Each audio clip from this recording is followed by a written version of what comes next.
Bonjour, je m'appelle Abdoulaye Amadou, je suis inspecteur du travail.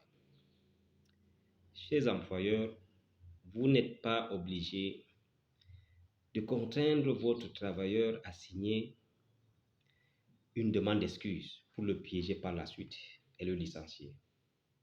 Parce que dans presque 90% de ces cas, le juge va classer ce document-là parce que le travailleur, le moment venu, pourra évoquer le dol, c'est-à-dire qu'il a signé ce document-là sous le coup de la pression ou de la force.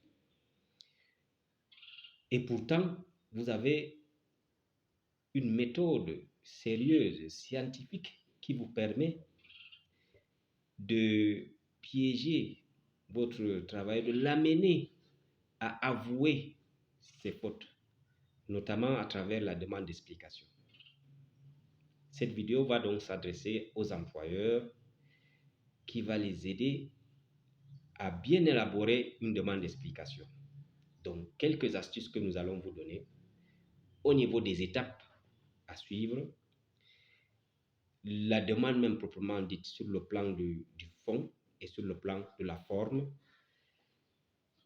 vous permettront donc d'avoir une idée, d'améliorer votre système de, euh, euh, de discipline au sein de votre structure. Tout d'abord, qui élabore la demande d'explication? Bien évidemment, c'est le responsable de l'entreprise, le directeur général. Toutefois, il peut, en fonction du gabarit de l'entreprise, décentraliser le DRH, le directeur des ressources humaines, le responsable du contentieux peut adresser une demande d'explication à un travailleur.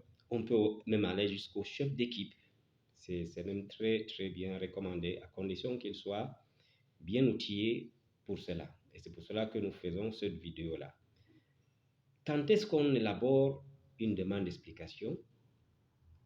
Normalement, des constatations des faits anormaux, des constatations de la faute.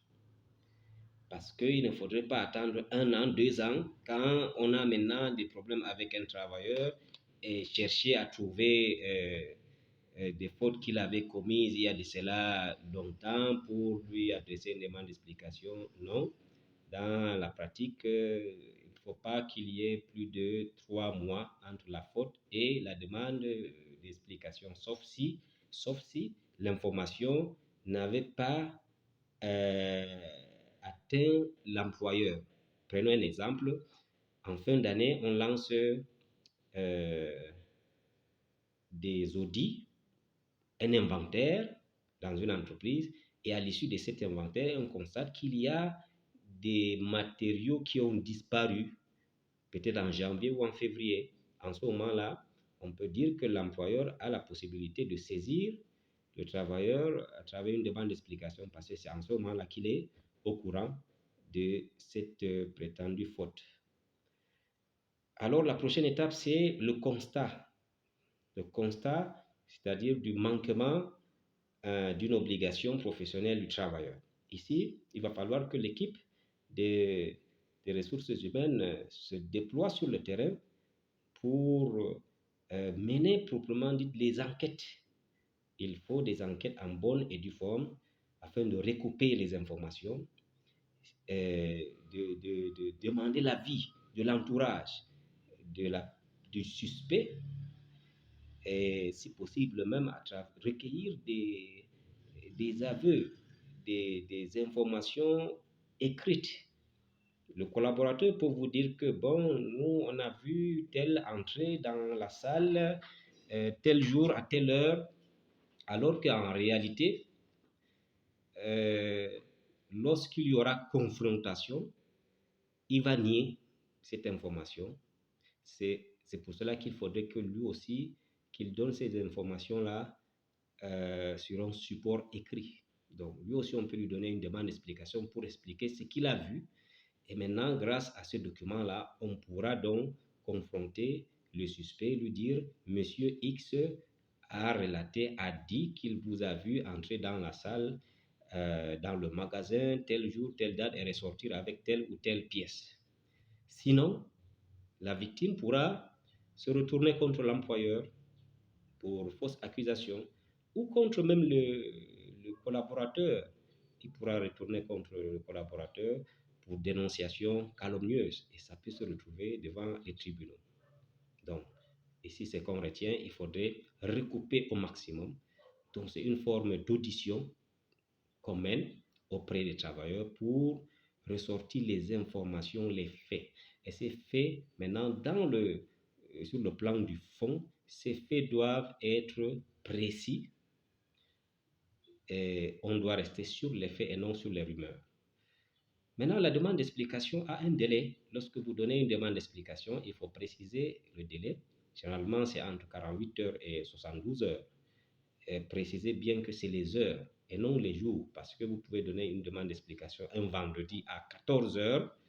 Si dans votre entreprise, vous ne travaillez pas samedi, sachez que ça va aller à lundi jusqu'à mardi.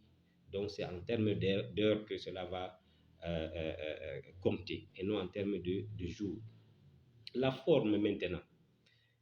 Il n'y a pas une forme générale, mais dans la plupart du cas, on a, c'est généralement sur une page. En haut, nous avons l'entête, nous avons le logo, vous avez le titre, vous avez le nom de l'émetteur. Il faudrait que celui qui émet, qui écrit, qui adresse la demande soit mentionné. C'est le DRH, c'est le chef de site, je ne sais pas. Il doit signer. Il faut aussi bien préciser le nom du récepteur avec son titre. Et maintenant, vous avez un tableau que vous pouvez diviser en deux colonnes. La première colonne, c'est là où vous rappelez les faits et les questions. Et la deuxième colonne est adressée la deuxième colonne doit mentionner donc les réponses. C'est là où le travailleur doit répondre donc. Même si ça ne suffit pas, il a la possibilité d'ajouter d'autres feuilles, d'autres feuilles.